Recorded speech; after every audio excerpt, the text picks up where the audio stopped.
कौन भरद्वाज जी?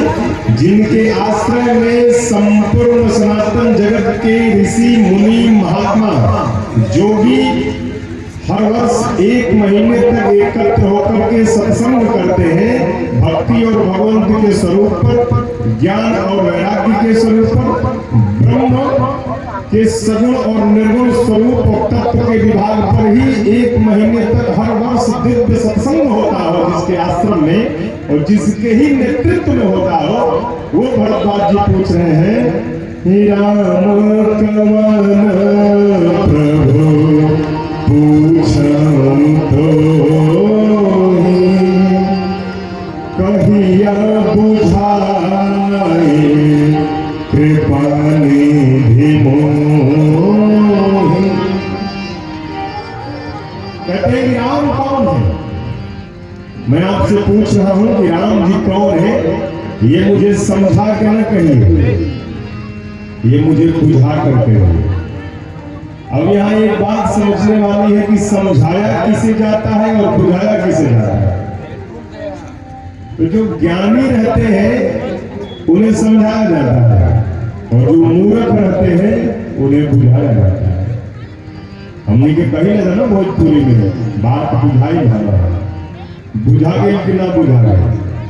वही कहते हैं भरद्वाज जी की मैं ज्ञानी नहीं हूँ, मैं मूर्ख हूँ, मैं मूढ़ हूँ, मुझे बुझा करके कहिए कि राम जी कौन है।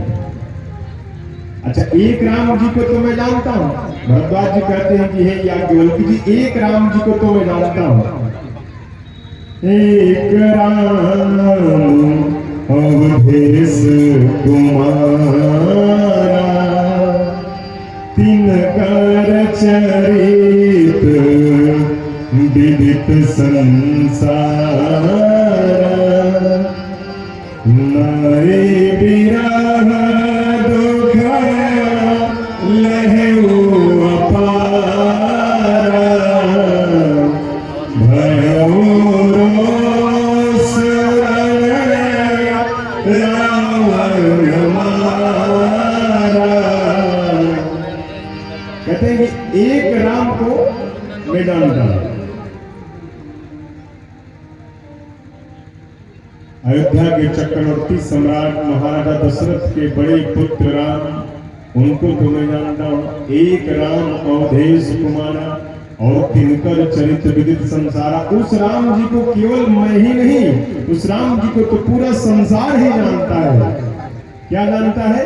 कि नारी विरह दुख लहू अपारा। रावण ने उनकी पत्नी जानकी जी का हरण किया, अपार दुख हुआ, अभयं रोष रण रावण मारा। क्रोध आया और उन्होंने जाकर के रावण को मार दिया। तो एक राम को तो मैं जानता हूं जो अयोध्या के सम्राट महाराजा दशरथ के बड़े कुमार हैं, उनकी पत्नी का रावण ने हरण किया और उन्होंने रावण को मार दिया। इस राम को तो मैं जानता हूं, लेकिन प्रभु सोई राम के अपर को जाए जपत त्रिपुरा, सत्य नाम के तुम कहूँ विवेक विचार। तो मेरा प्रश्न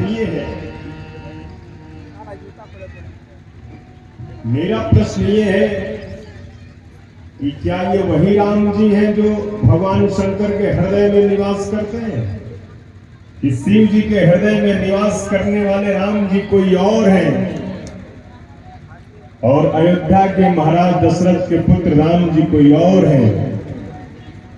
जैसे मिटे मोह भ्रम भारी, कहूं सो कथा नाथ विस्तारी। जिस प्रकार से मेरा मोह और भ्रम समाप्त हो, उसी प्रकार से विस्तार पूर्वक है प्रभु मुझसे राम जी की कथा कहिए। अब इतना सुनने के बाद भरद्वाज जी से याज्ञवल्क्य जी ने कहा, हे भरद्वाज जी, मैं आपको ठीक ठीक जानता हूं, अच्छी तरह से आपको पहचानता हूं। राम जी के चरणों में आपकी अगाध निष्ठा है, मैं ये भी जानता हूं। आज आप भगवान की गूढ़ कथा मूढ़ बन करके पूछ रहे हैं। चाहूं सुन राम गुण गूढ़ा, तिन्हें हूँ प्रश्न मनहु अति मूढ़ा। आप भगवान की इस गूढ़ कथा को मूढ़ बन करके पूछ रहे हैं। मैं आपकी चतुराई जान गया। देखिए, भरद्वाज जी के इस स्वभाव से कितना सुंदर संकेत मिलता है कि अगर हम अपने से किसी विद्वान के पास में बैठे हैं तो मूर्ख बन जाना चाहिए। अपने से किसी जानकार महापुरुष के समीप बैठे हैं तो मूर्ख बन जाइए। अगर हमें किसी से कुछ ज्ञान प्राप्त करना है, किसी से कुछ जानना है, अपनी अज्ञानता को दूर करना है, तो ज्ञानी व्यक्ति के पास मूर्ख बन जाना चाहिए, मौन हो जाना चाहिए और मूर्ख की तरफ प्रश्न करना चाहिए। आप किसी भरे हुए के पास जब तक खाली नहीं होंगे तब तक आपके पात्र में उसके पात्र की सामग्री नहीं आएगी।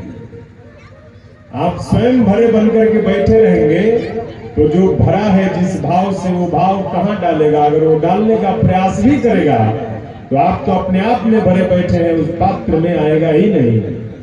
इसलिए भरद्वाज ऋषि सब कुछ जानते हुए भी याज्ञवल्क्य जी के समक्ष अज्ञानी बन गए, मूढ़ बन गए और मूढ़ बन करके पूछा कि राम जी कौन है, ये बताइए। याज्ञवल्क्य जी ने कहा कि मैं आपकी चतुराई जान गया, अब आदर पूर्वक मैं आपको सुनाता हूं। भगवान की इस मंगलमयी कथा को सुनिए। और यही वो संवाद है जिसने इस धरती पर राम कथा गंगा को प्रकट कर दिया। इसी संवाद से राम कथा गंगा का प्राकट्य हो गया इस धरती पर। कर्मकांड घाट से याज्ञवल्क्य जी ने भरद्वाज जी को कथा सुनाना प्रारंभ किया। कहा कि जिस प्रकार आपने संशय किया है उसी प्रकार मैया भवानी ने भगवान शंकर से संशय किया था, और उनके संशय को समाप्त करने के लिए मैया भवानी ने जिस कथा को, भगवान शंकर ने मैया भवानी को जिस कथा को सुनाया था, मैं भी आपको वही कथा सुनाने जा रहा हूं। ध्यान पूर्वक सुनिए। लेकिन उसके पहले एक और कथा सुना रहा हूं, उसको सुनिए। वो कथा कौन सी है? एक बार त्रेता युग माहे शंभु गए कुंभज ऋषि पाहि। एक बार त्रेता युग माहे शंभु गए कुंभज ऋषि पाहि। संग सते जग जननी भवानी, ऋषि अखिलेश्वर दानी। संग सती जग जननी भवानी, पूज्य ऋषि अखिलेश्वर दानी। पूज्य ऋषि अखिलेश्वर दानी। पूज्य ऋषि अखिलेश्वर दानी। याज्ञवल्क्य जी ने कहा कि एक बार त्रेता युग में, एक बार त्रेता युग में ही शंभु गए कुंभज ऋषि पाए। एक बार त्रेता युग में भगवान शंकर कुंभज ऋषि के पास गए। भगवान शंकर कहां गए? कुंभज ऋषि के पास। कुंभज किसे कहते हैं?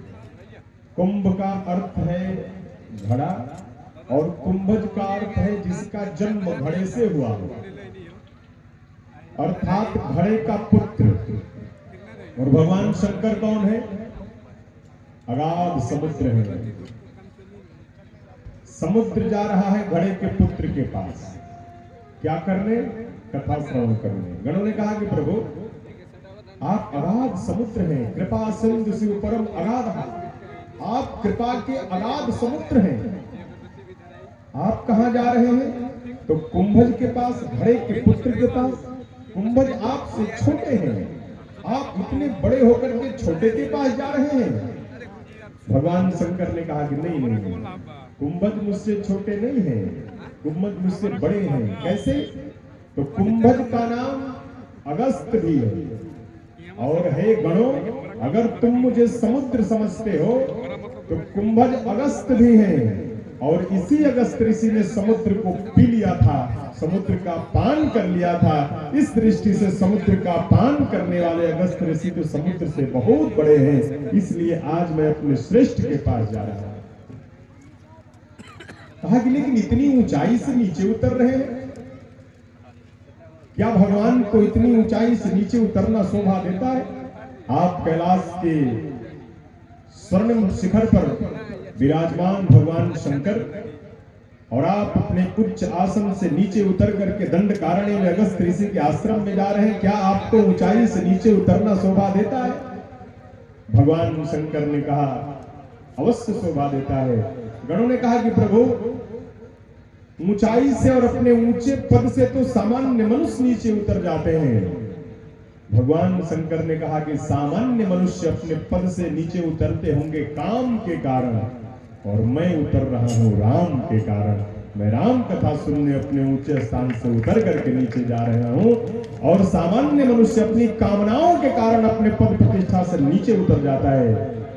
तो जो काम के कारण अपने स्थान से नीचे उतर जाए वो जीव है, और जो राम के कारण अपने पद प्रतिष्ठा से नीचे उतरे वो शिव है। इसलिए भगवान शंकर शिव है। अब भगवान शंकर पहुंचे, किस तरफ पहुंचे? शंभु गए। एक छोटा सा नाम गोस्वामी जी ने लिखा, शंभु। सारे विशेषण छोड़ करके देवादिदेव, आदिदेव, महादेव, ये सारे भगवान शंकर के जो विशेषण हैं, इन सारे विशेषणों को छोड़ दिया, केवल शंभु गए। छोटा सा नाम शंभु गए। जब तक अपनी विशेषताओं का विस्मरण नहीं होगा तब तक भगवान की कथा का स्मरण नहीं होगा। इसलिए भगवान की कथा में जाना है तो अपनी विशेषताओं का विस्मरण करके जाना है। किसी मंदिर में जाना है, भगवान के तीर्थ में जाना है, गुरु के घर जाना है, ईश्वर के घर जाना है, तो विशेष बन के मत जाइए, शेष बन करके जाइए। भगवान शंकर केवल शंभु गए, लेकिन साथ में कौन है? संग सती जग जननी भवानी। मैया सती है साथ में, तो सती के लिए सारे विशेषण लगाए गए हैं। जग जननी भवानी, इतने सारे विशेषण लगाए गए। अर्थात सती अपना विशेषण, अपना प्रभाव छोड़ के नहीं जा रही है। सती पूरे प्रभाव के साथ जा रही है, और भगवान शंकर केवल भाव के साथ जा रहे हैं। भगवान की कथा प्रभाव में आकर सुनेंगे तो प्राप्त नहीं होगी। भगवान की कथा तो भाव से प्राप्त होती है। भगवान की कथा प्रभाव से प्राप्त होने वाली नहीं है, भाव से प्राप्त होती है। मैया सती प्रभाव के साथ गई, संग सती जग जननी भवानी, और भगवान शंकर भाव के साथ गए। हुआ क्या? ऋषि पूजे अखिलेश्वर जाने, अखिल ब्रह्मांड का ईश्वर जान करके अगस्त ऋषि ने भगवान शंकर की पूजा करनी प्रारंभ की। अब दोनों लोगों की पूजा हो रही है। ध्यान से देखिए, जो अगस्त ऋषि पूजा कर रहे हैं उस पूजा का प्रभाव दोनों लोगों पर अलग अलग पड़ रहा है। शिव जी के ऊपर प्रभाव क्या पड़ा कि शिव जी भाव में डूब गए। अरे कितने विनम्र हैं, वक्ता होकर के श्रोता की पूजा कर रहे हैं। ये वक्ता है, मैं इनके यहाँ सुनने आया हूं, और वक्ता होकर के श्रोता को प्रणाम कर रहे हैं, श्रोता की पूजा कर रहे हैं। कितने विनम्र हैं, इनका भाव कितना पवित्र है। ये सोचकर भगवान शंकर आनंद में आ गए। और वहीं सती माता के ऊपर क्या असर पड़ा? ये हमारी पूजा कर रहे हैं, अर्थात हमसे श्रेष्ठ नहीं है, और जो श्रेष्ठ नहीं है वो हमको क्या सुनाएगा? श्रेष्ठ नहीं है अर्थात कि हमसे बड़ा विद्वान नहीं है। जो हमारी ही पूजा कर रहा हो उससे हम क्या सुनेंगे, वो हमको क्या सुनाएगा? अर्थात ये सुनाने योग्य नहीं है, इसके पास कुछ भी ऐसा नहीं है जो ग्रहण किया जाए। तो सती माता प्रभाव में है, भगवान शंकर भाव में है। भाव में है तो भगवान शंकर आनंद में है, और सती माता प्रभाव में है, इसलिए कष्ट में है। देखिए, अगर कोई आपको प्रणाम करे तो उसमें अपनी विशेषता का दर्शन न करिए, उसमें उस प्रणाम करने वाले की विनम्रता का दर्शन करिए। जिस दिन प्रणाम करने वाले की विनम्रता का दर्शन हो जाएगा, उस दिन उसके प्रति आपका भाव बदल जाएगा और आपके प्रति उसका भाव बदल जाएगा। भगवान शंकर अगस्त ऋषि की विनम्रता का दर्शन करते हैं और आनंद में आश्रम में बैठते हैं। कथा प्रारंभ होती है। भाव के कारण भगवान शंकर तो कथा सुनते हैं, लेकिन अपने प्रभाव के कारण मैया कथा नहीं सुन पाती। राम कथा मुनिबरज बखानी तो सुनी महेश, केवल भगवान शंकर सुनते हैं, परम सुख मानी। मैया सती के सुनने का कोई प्रमाण नहीं है। मैया सती कथा में बैठी है और कथा नहीं सुन रही है। ये उसी समय की बात नहीं है, क्षमा करिएगा, ये आज की भी बात है। लोग पंडाल में बैठे रहते हैं और कथा नहीं सुनते। कथा पंडाल में बैठे हुए भी कथा नहीं सुनते हैं। शरीर यहां रहता है, मन कहीं और रहता है, किसी अन्य कार्य में रहता है, किसी अन्य झंझट में फंसा रहता है, अन्य समस्याओं का चिंतन करता रहता है। पंडाल में बैठकर की कथा नहीं सुन पाता। प्रयास करिए कि अगर कथा पंडाल में बैठे हों तो तन और मन दोनों से यहां उपस्थित रहे। मन से भी उपस्थित रहे और तन से तो उपस्थित है ही। जब मन से उपस्थित नहीं है तो केवल शरीर लेकर यहां बैठने का कोई अर्थ नहीं। मैया सती बैठी जरूर है लेकिन सुनी नहीं। भगवान शंकर कथा सुनते हैं। कहत सुनत रघुपति गुण गाथा और कछ दिन तहां रहे गिरनाथा। भगवान शंकर के गुणों को कहते और सुनते हुए कुछ दिन भगवान शंकर वहां पर विराजे। और जब मन प्रसन्न हो गया तो मुनिसन विदा मांग त्रिपुरारी, चले भवन संग दक्ष कुमारी। अगस्त ऋषि से विदा मांगे हैं और विदा मांग करके दक्ष कुमारी के साथ चले। माता सती के अंदर उनके पिता प्रजापति दक्ष का संस्कार जागृत हो गया। दक्ष का संस्कार क्या है? दक्ष का संस्कार अहमता का संस्कार है। मैं श्रेष्ठ हूं और मैं ही श्रेष्ठ हूं। मैं श्रेष्ठ हूं ये अच्छा है, ये विश्वास होना चाहिए कि मैं श्रेष्ठ हूं, लेकिन मैं ही श्रेष्ठ हूं ये अच्छा नहीं। मैं कर सकता हूं विश्वास है, और सिर्फ मैं ही कर सकता हूं ये अहंकार है। इससे बचा जाएगा। तो दक्ष का स्वभाव क्या है? अहमता का। केवल मैं ही श्रेष्ठ हूं, मेरे अतिरिक्त संसार में कोई श्रेष्ठ नहीं है, ये अहमता। और दक्ष का संस्कार जागृत हुआ किसमें? मैया सती में। इसलिए गोस्वामी जी लिखते हैं कि चले भवन संग दक्ष कुमारी। दक्ष कुमारी के साथ भगवान शंकर अपने घर को चले।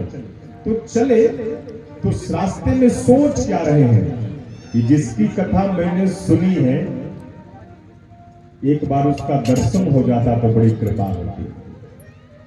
जिसकी कथा अभी तक हमने सुनी, जिसकी अभी तक इतनी चर्चा हुई, एक बार उसका दर्शन हो जाए। कल मैंने ये निवेदन किया था कि हम जिससे प्रेम करते हैं, हम जिससे भी प्रेम करते हैं, अगर वो हमारे पास नहीं है और उसकी चर्चा 2-4 मिनट, 10 मिनट, 20 मिनट हो जाती है तो उससे बात करने की लालसा उत्पन्न हो जाती है, उसको देखने की लालसा उत्पन्न हो जाती है। चाहे वो पुत्र हो, पिता हो, माँ हो, कोई भी अगर हमसे दूर है और उसकी चर्चा हो गई तो एक बार उसके दर्शन की लालसा अवश्य मन में उत्पन्न हो जाती है।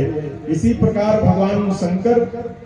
भगवान शंकर को राम जी से प्रिय कोई है नहीं।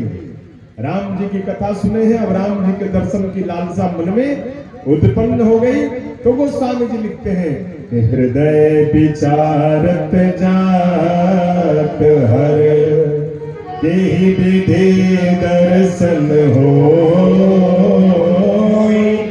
गुप्त रूप अवतरे प्रभु, गए जान सबको। रास्ते में विचार करते हुए हृदय विचारत जात हर, हर मतलब भगवान शंकर हृदय में विचार करते हुए जा रहे हैं कि किस प्रकार से भगवान का दर्शन होगा। प्रभु का अवतार तो गुप्त रूप में हुआ है, अगर मैं उनके पास चला जाऊंगा तो अवतार का भेद प्रकट हो जाएगा, और अगर अवतार का भेद प्रकट हो गया तो अवतार का हेतु सिद्ध नहीं होगा। जिस हेतु से अवतार हुआ है वो सिद्ध होगा नहीं। ये विचार ही कर रहे थे कि उसी समय उसी दंडकारण्य में राम जी सामने से जानकी जी को ढूंढते हुए थल मार्ग से आ रहे हैं और शिव जी उसी दंडकारण्य से आकाश मार्ग से कैलाश की तरफ जा रहे हैं। तो शंभु समायते ही राम ही देखा, शंभु समायते ही राम ही देखा, उपजाई हर्ष बिसेखा, उपजाई हर्ष बलिलोचने छवि दुनिहारी, बलिलोचने छवि दुनिहारी, कुसुम जारी नकी नचिहारी, कुसुम जारी नकी नचिहारी। उसी समय भगवान शंकर ने राम जी को देखा और उपजा ही अति हर्ष, अत्यंत प्रसन्न हुए। भगवान शंकर के हृदय में अत्यंत प्रसन्नता प्रकट हुई, अत्यंत प्रसन्न हो गए, नाचने लगे शिव जी राम जी को देखकर। भरिलोचन छवि सिंधु निहारी, दृष्टि भर करके भगवान शंकर ने राम जी का दर्शन किया और कुसुमय जान किन्न चिन्हारी, ये समय ठीक नहीं है, ये सोच करके भगवान के पास नहीं गए। क्यों? क्योंकि प्रभु नीचे लीला कर रहे हैं और लीला करते हुए ही मां जानकी को ढूंढते हुए विलाप कर रहे हैं। अगर मैं इस समय चला जाऊंगा तो भगवान की ये लीला बाधित हो जाएगी और इस लीला को सब लोग जान जाएंगे और ये भी जान जाएंगे कि साक्षात नारायण है, तो अवतार का भेद प्रकट हो जाएगा। तो पास में नहीं जाना है तो करना क्या है? तो प्रणाम करता हूं। कैसे प्रणाम किया? कि जय सच्चिदानंद